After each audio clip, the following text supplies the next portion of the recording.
వీరబ్రహ్మేంద్ర గారు చెప్పినట్లుగా కొత్త కొత్త వ్యాధులు వచ్చి పోతారని చెప్పారు కదా. అదే విధంగా ఈరోజు ఒక కరోనా కావచ్చు, లేకపోతే ఎబోలా కావచ్చు నిరూపిస్తున్నాయి. ఇంతకుముందు వచ్చినటువంటి కలరాలు కావచ్చు, లేకపోతే టీవీ లాంటి వ్యాధులు కావచ్చు, అవన్నీ కూడా నిజమయ్యాయి. ఇప్పుడు కాంగో, ఆఫ్రికా దేశమైనటువంటి కాంగోలో ఎబోలా వ్యాధితో వేల మంది చనిపోతున్నారు. 2100 మంది చనిపోయారు ఇప్పుడు. అలాగే ఇక్కడ వ్యాధులు 4500 మందికి వచ్చాయి.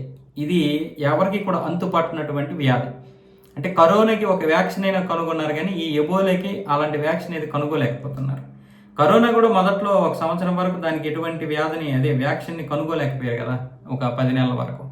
అదేవిధంగా ఇప్పుడు ఎబోలా ఎవరికి అంతుపట్టినటువంటి విషయం. WHO అలాగే మరికొన్ని స్వచ్ఛంద సంస్థలు ఈ కాంగో దేశంలో అనేక స్వచ్ఛంద చర్యలు చేపట్టడం వల్ల, సహాయం చేయడం వల్ల కొంతమంది అయినా బ్రతికి బయటపడ్డారు, కానీ సగానికి సగం మంది చనిపోయారు. అలాగే ఇంకా 705 మందికి ఏమొచ్చేసి ఐసోలేషన్లో పెట్టి ట్రీట్మెంట్ ఇస్తున్నారు.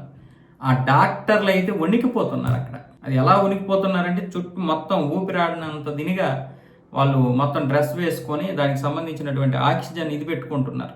ఎందుకంటే మొత్తం ఇచ్చేయాలి కదా, ఐసోలేషన్లో వాళ్ళు ఉంటారు కాబట్టి ఆ వ్యాధి వాళ్ళకి సోకకుండా ఉండడం కోసం అలా డాక్టర్లందరూ కూడా ఆ గాలి ఆడకుండా ఆ విధంగా పాపం వాళ్ళకి సేవలు చేస్తున్నారు. ఇంకా ఏ వ్యాధులు ఎప్పుడు ఏ విధంగా విజృంభిస్తాయో తెలియదు. మనకి కరోనా రావడం వల్ల ఇంతకంటే పెద్ద వ్యాధి ఏమొస్తుందిలే అనుకుంటున్నాం, కానీ జరుగుతున్నటువంటి పరిణామాలకి, అలాగే ఈ అభివృద్ధి చెందినటువంటి దేశాలు చేస్తున్నటువంటి ప్రయోగాలకి ఈ వైరస్లు బయటకు వచ్చేసి విచ్చలవిడిగా విజృంభించేస్తున్నాయి.